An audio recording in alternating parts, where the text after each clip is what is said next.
Thank you, Chair and Co-Chair and honorable members of this National Dialogue Committee. Thank you for inviting us. Let me confirm, honorable members, that we did receive the invitation dated 24th of October to appear before this National Dialogue Committee, and we have a written presentation which we have submitted. Chair, outside the formal presentation, let me say we're all concerned, particularly the Ministry of Energy, at the cost of living and energy being a major co-driver of inflation, because it is basically energy is employed in very many facets of our lives, from transportation to powering industry, and so on and so forth. So anything that impacts on the cost of energy impacts on the inflation and the cost of living.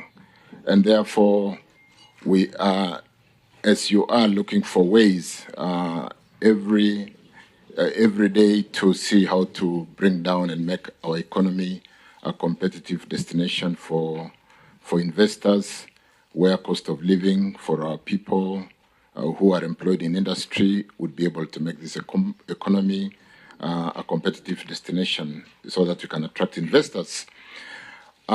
Chair, let me say as opening remarks that the recent happenings, particularly the post-COVID recovery period, where we've seen inflation in economies like the US, Canada, soaring to a high of 9%, is something that is being seen maybe in the last, 22 years, where we see Fed raising interest from a low of 1.5% to a 5.4% today, and then therefore causing the challenge of dollar unavailability in that tightening of monetary policy, and us seeing, particularly in the petroleum sector, an availability of dollars because investors find it better to have their dollars sitting in investments, cash deposits, as opposed to allowing them to trade. But that is basically a post-COVID recovery of the inflation, where the U.S. has decided to basically mop up the dollars they had issued during COVID to sustain their economies. And so that challenge is there. It's a global challenge. Those of us who trade in tea are unable to sell our tea in the international market because of unavailability of dollars in Pakistan, in Egypt, in Iran. And whereas we need those dollars to procure products which we don't produce as Kenya, like petroleum, pharmaceuticals, and all the other products. And lately, when we have a deficit in food because of the climate change issues and the fact that we have not been able to sustain food security, we need dollars to basically import food to sustain our people. And this has seriously impacted, and like I said, energy, petroleum alone, honorable members, do have a requirement of $500 million on monthly basis. We import products into Kenya worth $500 million on monthly basis. We bring in 8 cargoes, 4 cargoes of diesel. A cargo is 80,000 metric tons. We bring in 4 cargoes of PMS, that is super or petrol, and we bring in 1 cargo of DPK, dual-purpose kerosene. And at a volume of about 750 cubic meters or meter cube, that is about $500 million every month. And to be able to, under the OTS system, honorable chairs, where the product will come into Kenya under OTS and be offtaken by the petroleum companies, luckily this product came off balance sheet. It is not traded by government, it is traded by the oil industry. And when it comes into the Kenya under the OTS system, what we do immediately is they have to offtake the product within 5 days. So you see a sacking of $80 million, $160 million because we receive 2 cargoes every 2 weeks. So we'll require to pay $160 million every week to be able to offtake 2 cargoes, and a cumulative of $500 million for the month. And that is why we had the late nomenclature of G2G, where we went into deferred issuance of LCs, which would service after 6 months. And what that entailed, Honorable Chair, was to basically say instead of paying for petroleum products on spot purchase every 5 days when the ship docks to Mombasa, on an LC that is issued and unwound immediately, let's go into relationship with governments who would understand the situations that we found ourselves in and do an MOU, a Memorandum of Understanding, do a framework agreement where we would bring products on deferred LCs that would service every 6 months, or every LC would be serviced at an age of 6 months, and that basically there would be no accumulation of paying 6 months at a go, but paying as they mature for every cargo.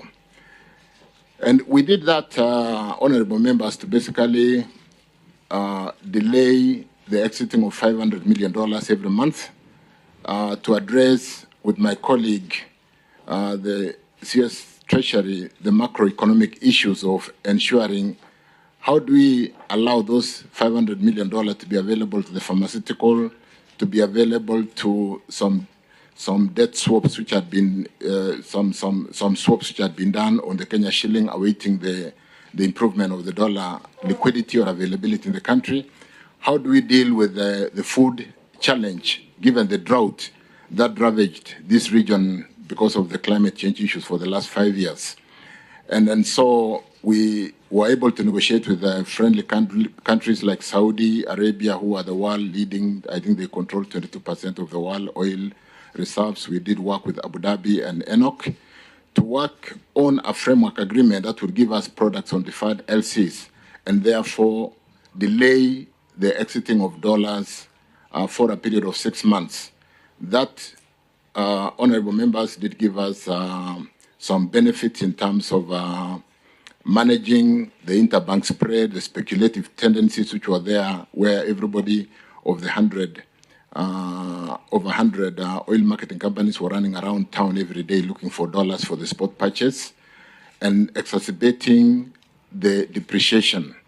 Because the Minister for CS National Treasury here will tell us how we've been able to slow down depreciation of the Kenya shilling from a high of 3% to some 1%, albeit the depreciation is still there because the tightening of the monetary policy continues because of the background I gave in basically the U.S. trying to manage its inflation. And we've seen countries like China and Russia trading in ruble, trading in their currencies, almost doing a barter trade in efforts to dollarize their economies, and so on and so forth. I've mentioned about tea. Those of us who trade in tea currently are not able to sell our tea because those other countries out there don't have dollars to pay us, and so on and so forth. So this has been one thing that we've done, Chair.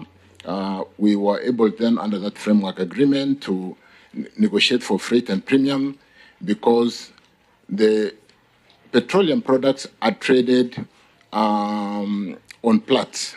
The OPEC countries do fixed prices every month on basis of products which is released to the market every month. So because oil is internationally traded and we've got Platts pricing, the only area you compete on is freight and premium.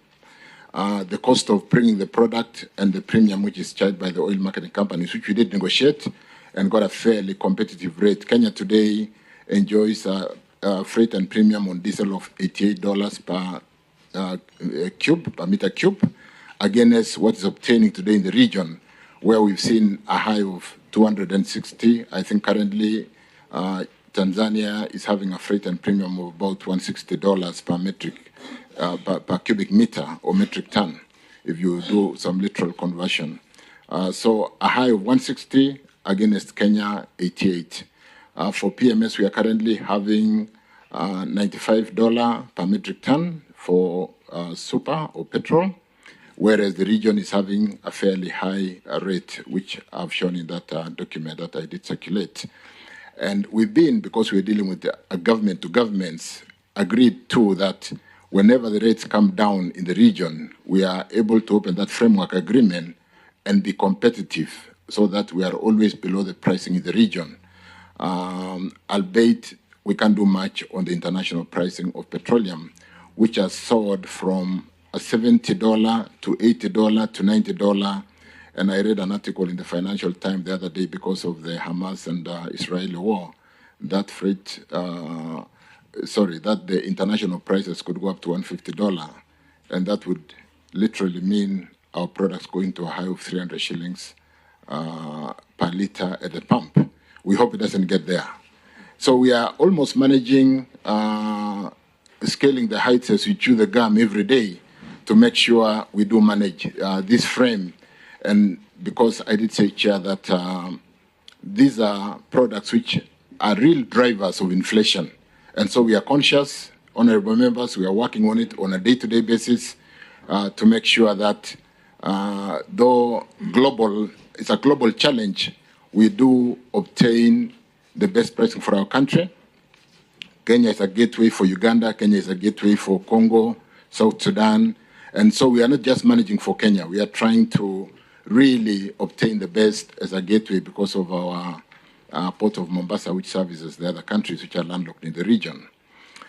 So far, what are the benefits? I've mentioned a bit that we've slowed down the depreciation, honorable members, chairs. We've managed the interbank. I think Professor Njuguna will tell us, and I'm quite happy today because when I go to these kind of meetings alone, and I talk to so much finance, and I'm lucky today to have the financial experts to support me to talk to the rate of depreciation, talk to the interbank, talk to what kind of swaps have been unwound, and the kind of profits which the multinationals have been able to expatriate, because it's also not good for investments when dollars are not available in the country.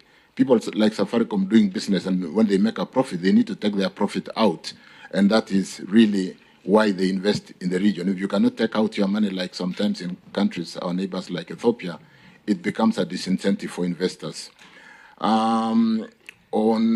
So really, in terms of availability, in spite of the fact that it is still tight, if we did not do the G2G, the situation would have been really dire today. I don't know whether we could possibly be at 200 plus today.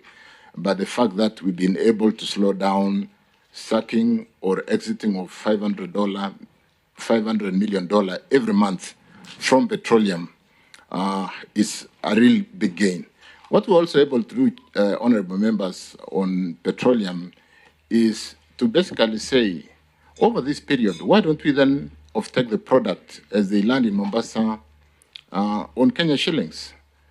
Kenya shilling, which then sits in escrow account, earning on T-bill rate, and the T-bill rate will go to the pump over that period before we pay the international market. So the interest that is earned in the agreement that have been done, the commercial agreement that supports this transaction, is taken to the pump to support the depreciation. So the yield, actually T minus 2 goes to the pump, the minus 2 goes to the banks. We also, similarly for dollars, which we are holding, because under this framework, the dual-purpose kerosene, which is really the aviation fuel, is taken on the dollar by the flight industry, and the product that goes to our neighboring countries is taken on the dollar. So we do get 40% product being paid on dollar, while the Kenya product is paid on the shilling. The dollar is also invested. I think we are sitting on some $1.2 billion today. We've already serviced some 10 cargoes. And the dollar, like I said, is also invested on SOFRA minus 2. The yield also goes to the pump to support the industry in terms of the depreciation. So even as we sit today, except that we are unwinding the dollars, or rather removing the dollars as they mature, we are sitting on some $1.2 billion to support the repayments of the product as they mature, as the LC mature after 6 months, on the age of 6 months for that matter. So that's what we've done on petroleum. Honorable members, chairs, we are very conscious. We are working on it every day. We're looking at the region, like I said. If the freight and premium comes down, we open the contract with the 3 governments, Saudi, ADNOC, Abu Dhabi, and Emirates, to say, look, since you have this contract for 6 months, we shouldn't be paying higher premiums than what is obtaining in the region. When we look at the comparatives in terms of pricing in Tanzania today, in South Africa, go to UK, go to US, you'll possibly, I don't know whether we gave the figures there, but in some jurisdictions, they are paying as much as 300 shillings per litre, where we are paying 200. So it's a global challenge. We are managing honorable members on a day-to-day, like I said, and we are looking for innovative solutions. What we've done lately is to renegotiate the freight and premium. Like I said, it's an open, it's not locked under the framework agreement, to bring it down. What we are doing after the proof of the system working, we've asked those countries to remove what we call confirmation. KCB alone has opened, I think, LCs worth about 800 billion. They are supported by Stanbic, supported by a number of banks, Mauritius Bank. And what has happened is, because of the risk and exposure of a bank not being able to pay, or the risk for that matter, there is need for confirmation, not reconfirmation. And because the system is working well, we are now talking to those governments to say, do we really need to confirm these LCs, which were priced at 0.7% of the cost of the, and we have negotiated to basically pledge the cash in the account today because the system is working, and therefore confirmation is removed. So we get another benefit of 0.7%, which would otherwise go to confirmation for the investment grade banks or the AAA banks who confirm and take the risk out of KCB in case of a liquidity challenge, or KCB is not able to pay for those, or the risk taker for the LC issuing banks. So we are now removing. We are in the process of removing the confirmation, and we will subsequently see slight reduction on the cost of the financing facilities for this product. So that's what we are doing with petroleum. Unfortunately, there's nothing much we can do on the Platts pricing because they are set by OPEC. But on freight and premium, I can assure these honorable members and sitting that we are doing our best, and possibly Kenya is obtaining the best in the region because of the fact that the OTA system, the open tender system, is all employed in this G2G to be able to secure the support on this driver of inflation and cost of living. That's the much I would like to say for now. For petroleum, I think the details are in the paper which I've circulated. For power, because of time, power is another big driver. It's another really big driver, and we are conscious about the cost of power in this country. It's expensive. You will recall, members, that Kenya predominantly generated power from hydro. We ran Masinga, Kindaruma, Gitaru, Kiambere for a long time until we were hit by the drought of the early year 2000, when we had a huge drought, and we brought in the Agrecos and the IPPs, which today are being seen to be very expensive because hydro today dispatches at about 3 to 4 cents US dollar per kilowatt hour. Very good pricing. You cannot get that kind of pricing anywhere. But because of hydrology, in the year 2000, we had to bring in these power generators that were quick to deploy. Because when you have shortage of power, you can go to the shops and buy a diesel engine and start it now and sort out your power problem. But it comes at a very huge price. They dispatch power to the grid today at anything up to 20 cents, 25 cents. And even when you go to Moroni, the Moroni GT, it dispatches power at 72 cents, 52 cents US, which is about 70 shillings per kilowatt hour. When hydro should ordinarily be dispatching at less than 7 shillings, we are dispatching at 72 shillings in Moroni. So because of that, the country then embarked on development of geothermal. And I think Kenya today is lauded as the 6th largest geothermal country utilizing geothermal, a very difficult power to develop because you do your service studies, you drill. It's like oil exploration. You drill 3 kilometers, and today we have got about 49% of our economy being supported by geothermal. So predominantly today, what we call a base load, which was yesterday hydrology or hydro, is today geothermal. And what has really helped us today is the fact that the leaders of yesterday worked so hard to develop geothermal. And if I just give some numbers to appreciate that we are not in a bad place, Tanzania today is load shedding 10 hours every day. So 10 hours, you don't have power, not because it is a blackout. It's been switched off because there is not enough power in the country. Zambia, Malawi, South Africa are load shedding into 12, 14 hours per day. Again, because of the climate change issues affecting us. Even Ethiopia, who gives us 200 megawatts at very competitive pricing of 6 cents US through a PPA we signed some times back. We've signed for 200, they are not able to give us 200. They are giving us 100 because they don't have enough water.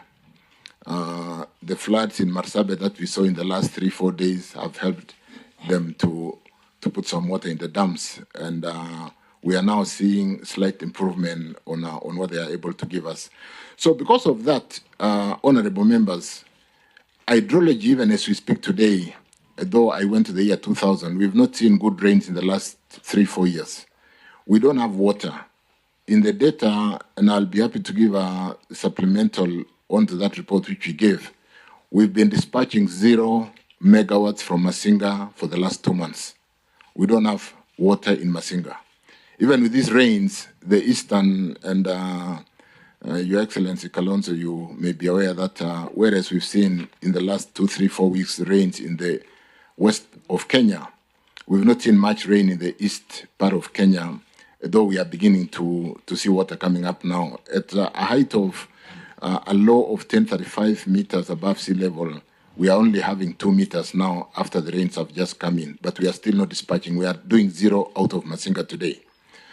I was there yesterday, and I can tell you it's beginning to fill up. It's beginning to come up. In fact, we've seen 3 meters today. Of today, we are 3 meters above 1035. So, honorable members, why am I going there? When we don't have water, which was predominantly the generator for Kenya, though geothermal has really been useful lately because I said as a base load, it's not already doing 49%, we have to run the diesel. When you run the diesel, which I did give a background that it is dispatching at 70 shillings, it is dispatching at 50 shillings, you do expect the cost of power to go up. When Dr. Siror, the CEO for Kenya Power, spoke to the media the other day, he was like, would it be better not to have power at all to serve as a hospital or to have expensive power? It's not because we want to dispatch expensive power. If Masinga is at 0, even for you and me, you would go out and start your generator because it's better to have that expensive power than no power at all. So given the challenge of climate change and mitigation and actions that are ravaging, or rather the whole world is talking about today, as Kenya, we are accelerating geothermal development. We just brought in an additional 35 megawatts in Menengai. We are bringing another 70 megawatts. We are drilling in Paka Silali. We are at 100 megawatts of steam, and we want to put in converters to get them into generate power as quickly as possible. And these come in geothermal today because of our knowledge and capacity and availability. Geothermal is available 24/7. The solar and the wind, which is talked about on climate change platform to save the world, is not available at night. Solar is not available. As we speak, at peak hour today, we need 2160 megawatts today, but we don't have enough power. We are currently load shedding, though quite small. So we really need to bring in the base load, and solar is not available at night. When it rains like it's raining now, the Lecturcana 310 megawatts dispatches at 20%. Kipeto dispatches at very low percentage when it rains. I think when it rains, because of the vertical force of rain, the wind almost comes down to zero.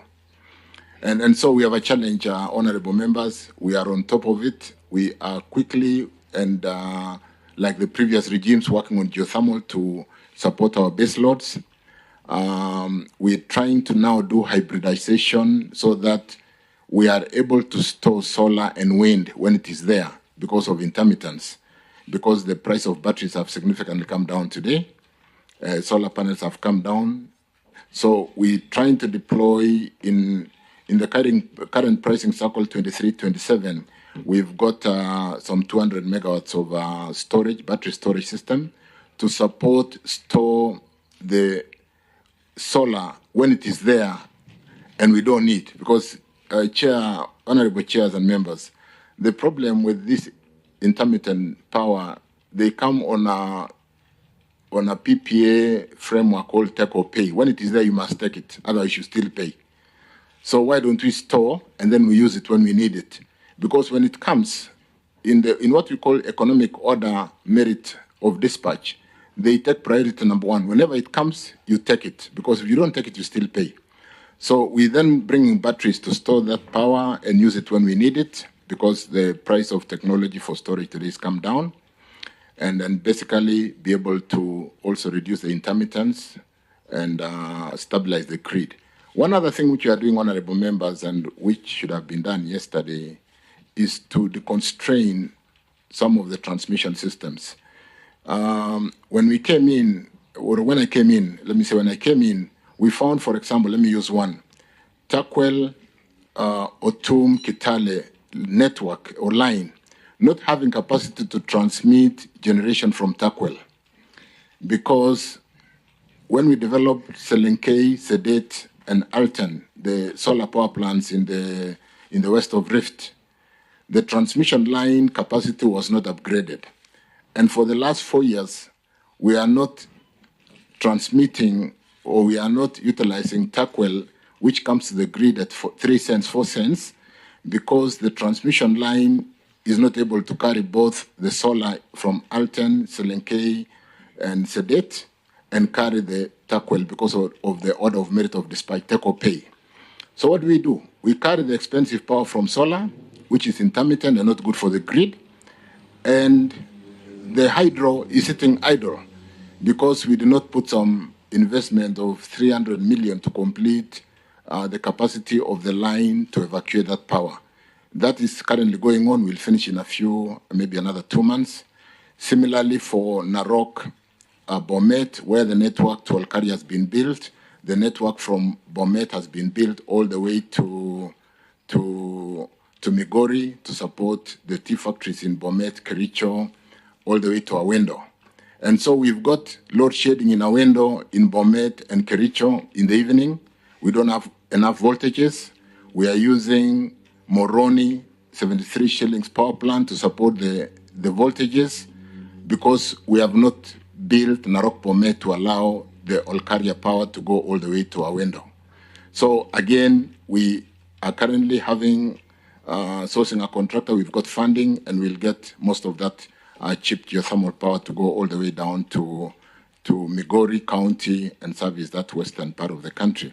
And these are network issues that should have really been addressed in terms of getting the grid more stable and being able to offtake or to carry the kind of load, the kind of power that we need in those regions in terms of managing demand and supply for the country. Honorable members, we are conscious. We are really working on the 2 areas in petroleum and energy, in the grid capacity, in generation, confirming and assuring ourselves that even as we go forward to generate new power, we should go to what you would call auction for licenses so that they compete on prices of licenses as opposed to coming and negotiating privately in my office or in another office to generate power when they can be, the auction process can be done in the open and the best price IPP can take that license and generate power for us. Unfortunately, members, I must also say, power is not a quick fix. When we plan power today for the next 5 years, what we're doing is not for tomorrow. And so unless we do what we must do today, we'll have problems in 27, 28, 2029. So the challenges we are seeing today are the challenges of the yesteryears because of, and as we speak, you remember we had this moratorium. We don't have much power plants being built today. And as I talk to load shedding, what power plants are almost reaching completion to support us tomorrow, 25, 26, 27. Those are the challenges we are crumbling with, but I want to assure our honorable members that we are on top of it and we'll ensure that we do not get into where the region is because of not planning. And so the leaders of both houses, when we removed the moratorium that was placed by the executive sometimes back, Parliament put another moratorium. We need to remove that moratorium so that we can make sure that the power plants who are ready to dispatch or the licenses that needs to be signed can be signed so that we do not have challenges in 26, 27, and 28 where we could fall into where the region is today, load shedding 10, 12, 13, 14 hours a day. Honorable members, I submit. Thank you. Thank you.